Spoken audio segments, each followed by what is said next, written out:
3 หนุ่มจากมาเลเซียพยายามที่จะลักลอบขนยาเสพติดออกจากสปป.ลาวผ่านด่านสากลวัดไต้ Time to share ดีพลัสผลิตภัณฑ์ปกป้องตับจากเครื่องดื่มแอลกอฮอล์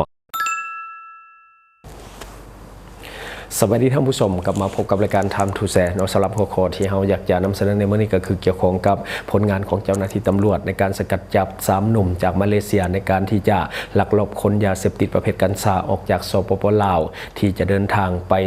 ยังประเทศเยอรมันโดยซึ่งว่าหลังๆมานี้นักท่องเที่ยวนิยมที่จะขนยาออกจากสปป.ลาวผ่าน2 ทางก็คือสนามบินสากลวัดไต้ซึ่งว่าเมื่อก่อนนี้บ่นานภายในเดือนนี้แหละเจ้าหน้าที่ก็สามารถจับกุมได้คือกันตัวนั้นเป็นเฮโรอีนแต่ว่ามาโบโดนก็คือมาเมื่อนี้อีกสามารถจับกุมได้อีกก็คือเขาบ่ค่อยยันกฎหมายของเราปานใดก็คือเขาคิดว่ามันน่าจะผ่านง่ายเขาจึงลักลอบที่จะขนยาเสพติดออกจากสปป.ลาวไปซึ่งเขาเองก็ฮู้อยู่ว่ามันมีความเสี่ยงสูงเพราะว่าในสนามบินมันมีเจ้าหน้าที่หลายแล้วก็มีเครื่อง CT สแกนซึ่งเหตุให้สามารถกดจับได้ง่ายแต่ว่าเขาเจ้าก็กล้าที่จะเสี่ยงในวันที่27 พฤษภาคม ปี 2025 ที่ผ่านมาเจ้าหน้าที่ภาษีและก็แผนกสืบสวนสอบสวนและก็ปราบปรามการค้าขายของเถื่อนกรมภาษีกระทรวงการเงินได้สมทบกับเจ้าหน้าที่ภาษีประจำด่านภาษีสากลสนามบินวัดไต้เจ้าหน้าที่ตำรวจกวดคนเข้าออกเมืองและก็ภาคส่วนที่เกี่ยวข้องอยู่ในสนามบินสากลวัดไต้ได้พร้อมกันกวดกากระเป๋าเดินทางจำนวน6 หน่วยของนักท่องเที่ยวชาวมาเลเซียจำนวน3 คนที่สงสัยว่ามีสารเสพติดซุกซ่อนอยู่ข้างในผ่านการกวดกาตัวจริงพบเห็นสิ่งผิดกฎหมายประเภทกัญชาจำนวน103 ถุงรวมน้ำหนักทั้งหมด86 กิโลกรัมที่ได้ซุกเสื่องใส่กระเป๋าเดินทางซึ่งกำลังจะเดินทางออกไปต่างประเทศปลายทางแม่นประเทศเยอรมันโดยผ่านการสายการบินของไทยแอร์เวย์สและก็เที่ยวบิน TG 571ดังนั้นจึงได้นำเอาของกลางและกับผู้ต้องหาจำนวน3 คนมอบให้เจ้าหน้าที่ตำรวจกรมตำรวจสกัดกั้นและก็ต้านยาเสพติด303กระทรวงป้องกันความสงบเพื่อไปดำเนินคดีตามขั้นตอนของกฎหมายและการขบวนยุติธรรมต่อไปอันนี้ก็คือ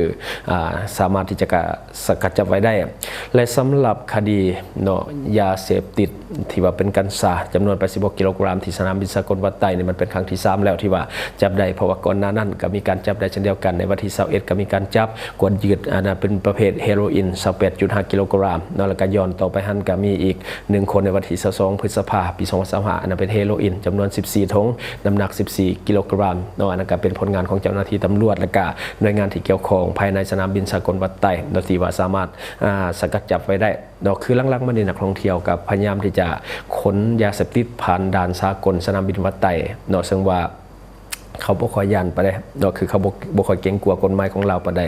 จึงกล้าที่จะเห็นแบบนั้นทั้งที่แต่ละสนามบินมันมีความเสี่ยงอยู่แล้วเพราะว่าเจ้าหน้าที่มันหลายแล้วก็เครื่อง CT สแกนต่างๆเขาจะเห็นได้ง่ายนะเวลาเอาเครื่องไปสแกนเขาเห็นหมดทุกอย่างอยู่ทั้งในของแข้งของอ่อนเขาจะเห็นหมดทุกอย่างแต่เป็นอย่างเขาจึงกล้าอันนี้ก็คือเขาแบบ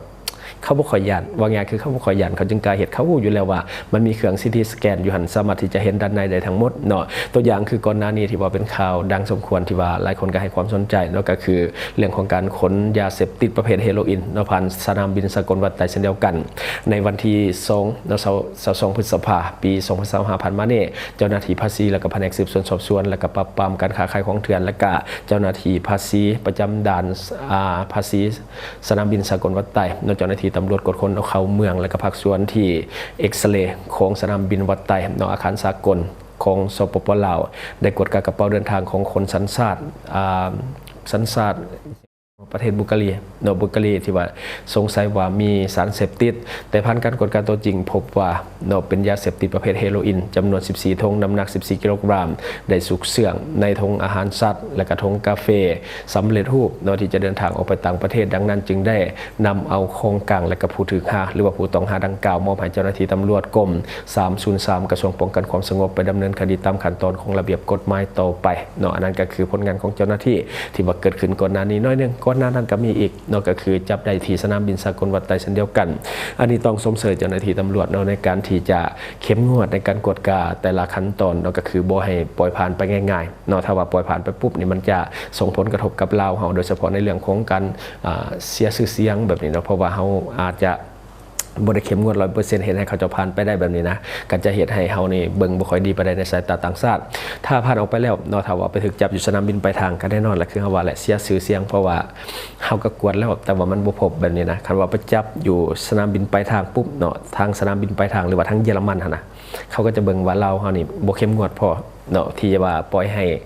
สิ่งเหล่านี้มันเล็ดลอดไปได้เนาะอันนี้มันก็จะเฮ็ดให้เฮาเสียชื่อเสียงเนาะฉะนั้นอันนี้ต้องชมเชยเจ้าหน้าที่ตำรวจเนาะที่ประกวดคันและกะสามารถจับกุมไว้ทันสกัดไว้ทันเนาะก็เฮ็ดให้เฮารักษาชื่อเสียงของเฮาไว้ได้ถ้านักท่องเที่ยวเนาะมาขนยาเสพติดจากบ้านเฮาไปได้ตลอดแบบนี้คนแต่ละเถื่อกระผ่านคนแต่ละเถื่อละผ่านเนาะบ้านเฮานี่มันก็จะกลายเป็นตลาดซื้อขายยาเสพติดในสายตาของนักท่องเที่ยวต่างชาติเนาะแล้วเขาก็จะมาเที่ยวบ้านเฮาคล้ายๆว่ามาคนเอายาเสพติดไปเรื่อยๆแบบนี้นะเนาะคันว่ามาคนเลยมันผ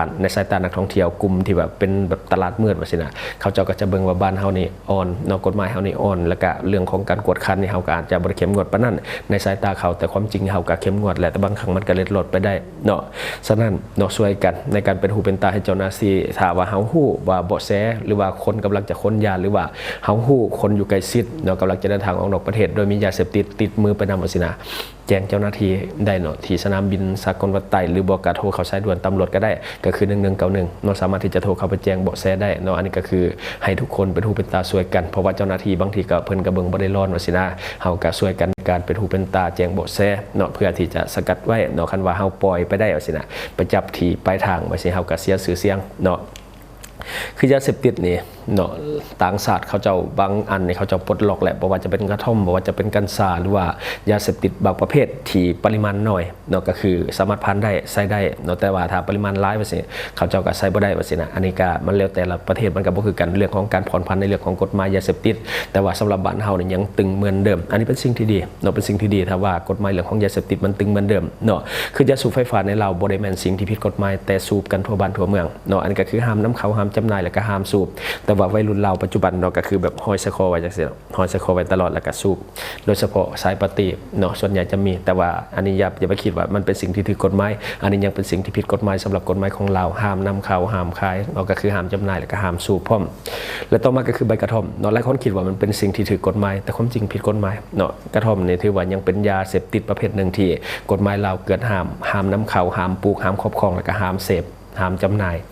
แต่ว่าบ้านเฮาเนี่ยจำหน่ายเต็มโดยเฉพาะในสื่อโซเชียลไลน์เนาะอันนี้ก็คือหลายคนอาจจะคิดว่ามันเป็นสิ่งที่ถูกกฎหมายแล้วก็เสพได้ทั่วไปโดยเฉพาะวัยรุ่นที่หลายคนบ่ฮู้ถือจอกตลอดจอกสแตนเลสนะถือตลอดถ้าวัยรุ่นขี่รถแล้วจับอันนั้นให้ฮู้ไว้เลยอันนั้นคือนำกระท่อมซุมื้อนี่นะเขาปรับสูตรปรับการตลาดก็คือแบบว่าวัยรุ่นเนี่ยมันมีเงินบ่หลายเนาะ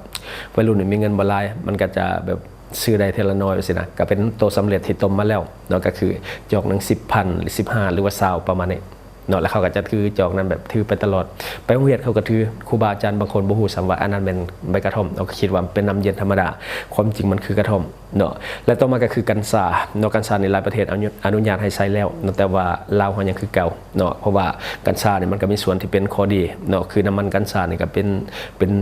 ็นยาชนิดหนึ่งเนาะที่ช่วยแก้ได้หลายโรคแต่ว่าถ้าใส่ในปริมาณที่มันหลายเกินไปก็เป็นยาเสพติดคือเก่าเนาะกัญชานี่บางทีเขาก็ไปใส่ในผู้ป่วยเป็นโรคซึมเศร้าเนาะเพราะว่ากัญชาเนี่ยจะเฮ็ดให้อารมณ์ดีเนาะชั่วคราวคนที่ว่าอยู่ในสภาวะซึมเศร้าเสพกัญชาหรือว่าได้รับน้ำมันกัญชาเข้าไปก็จะเห็นให้มีอาการสดชื่นขึ้นมาได้แต่ว่าใส่ลายบ่ได้เนาะเป็นยาเสพติดคือเก่าแต่ว่าสำหรับเราเฮาบ่ได้มีข้อผ่อนผันว่าให้ใส่เป็นยาเนาะบ้านเฮาก็คือยังผิดกฎหมาย 100% คือเก่าเนาะแต่ว่าเพื่อนบ้านของเฮาและก็หลายประเทศเขาเจ้านี่ผ่อนผันแล้วเนาะแต่ว่าสำหรับเฮานี่ยังตึงเหมือนเดิมอันนี้เป็นสิ่งที่ดีและก็ถูกต้องที่สุดแล้วเนาะเพราะว่ายาเสพติดก็ควรจะเป็นยาเสพติดต่อไปเนาะสำหรับกัญชาในบ้านเฮานี่ก็ยังเป็นสิ่งที่ผิดกฎหมายเนาะยาเสพติดนี่เป็นภัยต่อสุขภาพและก็เป็นภัยต่อสังคมทุกคนฮู้อยู่แก่ใจเนาะนับวันมีการระบาดของยาเสพติดเพิ่มขึ้นหลายในบ้านเฮาฉะนั้นเราจึงเฮ็ดให้ต่างชาติเขาเข้ามาในบ้านเฮาเพื่อที่จะมาซื้อยาเสพติดแล้วก็คนยาเสพติดออกนอกประเทศของเฮาย้อนว่าเขาเชื่อว่ายาเสพติดในลาวนี่มันหาง่ายเขาจึงมาหาอยู่บ้านเฮาแล้วเขาจังคนยาเสพติดนี่ออกนอกประเทศไปเนาะที่สำคัญกว่านั้นก็คือยาเสพติดในบ้านเฮามันถูกเนาะแล้วก็เฮาเองก็ต้องบ่มสอนลูกเต้าเนาะเมื่อเฮาฮู้แล้วได้ว่ามันเป็นภัยต่อสุขภาพเป็นภัยต่อสังคมเฮาก็ต้องบ่มสอนลูกเต้าสมาชิกในครอบครัวเนาะให้ห่างไกลจากยาเสพติดบ่ให้ไปยุ่งเกี่ยวถ้าว่ายุ่งเกี่ยวแล้วมันออกบ่ได้เนาะก็เสียผู้เสียคนคือเหตุการณ์ที่มันเกิดขึ้นตามโซเชียลลูกค้าแม่ลูกค้าพ่อค้าพี่ค้าน้องย้อนหยังมันเป็นทาสของยาเสพติดมันบ่แม่นลูกเฮาต่อไปแล้วบางคนไปบำบัดมาแล้ว เนาะเสียทาสขาดคุณเนาะบ่แม่นลูกของเฮาต่อไปเพราะว่าเราบ่ฮู้เรื่องแล้วก็บ่ฮู้ว่าผู้ใดเป็นพี่เป็นน้องเป็นพ่อเป็นแม่ก็ฆ่ากันตัวอย่างคืออยู่ลาวงามอยู่สารวัตรแล้วก็อยู่วาปีอยู่สารวัตรอันนั้นก็ลูกฆ่าแม่แล้วก็เข้าไปบำบัดบ่อนเดียวกันแล้วก็ออกมาลักษณะเดียวกันแล้วก็ฆ่าแม่คือกันเนาะเหตุการณ์นั้นก็ย้อนหยังปัญหามาจากยาเสพติดเนาะอันนี้อยากให้เป็นอุทาหรณ์ของสังคม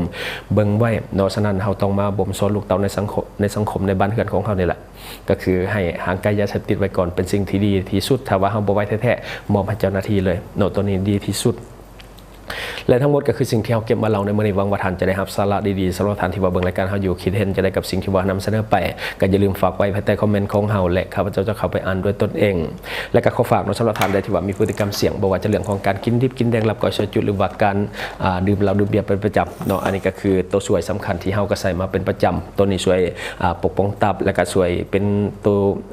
แก้อาการเมาค้างเนาะสำหรับผู้ที่ว่ามักดื่มคือคนที่ดื่มตอนกลางคืนตื่นเช้ามานี่เฮ็ดเวียกบ่ได้ว่าสินะไปการบ่ได้ว่าสินะอันนี้นี่ก็คือแน่นอนล่ะก็เกี่ยวกับตับของเฮาก็คือฟอกฤทธิ์แอลกอฮอล์บ่หมดเนาะเพื่อๆนะฤทธิ์แอลกอฮอล์น่ะทำลายเซลล์ตับของเฮาเฮ็ดให้เซลล์ตับมันตายตับเป็นกระดันสุดท้ายเฮาเอิ้นว่าพยาธิตับแข็งเนาะหรือบอกการกินดิบแน่นอนก็คือการเอาเชื้อโรคเข้าสู่ร่างกายของเฮาเพราะว่าจะเป็นพยาธิใบไม้ในตับสารตับไวรัสตับเนาะอันนี้คือ 100% อยู่แล้วนะว่ามันมีนะ 100% อยู่แล้วฉะนั้นปกป้องตับไว้ก่อนเนาะมันดีกว่าการปวดตับและก็ตัวนี้แก้อาการเมาค้างได้ดีสำหรับทรายดื่มทั้งหลายเนาะอันนี้คือ D+ ผลิตภัณฑ์ปกป้องตับจากเครื่องดื่มแอลกอฮอล์และก็เชื้อโรคจากอาหารดิบและก็ข้อฝากสำหรับคนเราเนาะในปัจจุบันเงินกีบยังอ่อนค่าอยากให้ทุกคนในช่วยกันประยุกต์ค่าเงินกีบให้กลับมาแข็งค่าดังเดิมและก็อย่าลืมส่งเสริมสินค้าที่เป็นของคนลาวที่ผลิตภายในลาวเพื่อลดผ่อนการนำเข้าสินค้าที่บ่จำเป็นจากต่างประเทศและสำหรับท่านที่ว่าเบิ่งรายการเฮาอยู่เนาะถ้าคิดว่ารายการของเฮานี่มีสาระหรือว่ามีประโยชน์อยากส่งเสริมอยากซัพพอร์ตอยากจะให้กำลังใจทีมงานของพวกเฮาก็อย่าลืมกดติดตามช่องเพราะว่าการกดติดตามช่องถือเป็นช่องทางเดียวแท้ๆที่จะเห็นให้ทีมงานของเฮามีรายได้และก็มีกำลังใจในการผลิตคอนเทนต์ดีๆแบบนี้ให้ท่านได้ชมเรื่อยๆอย่าลืมให้กำลังใจทีมงานของพวกเฮาด้วยการกดติดตามขอขอบใจสนใจโฆษณาประชาสัมพันธ์ธุรกิจและผลิตภัณฑ์ของท่านผ่านรายการของเฮาสนใจติดต่อตามข้อมูลที่ขึ้นหน้าจอในปัจจุบันได้เลย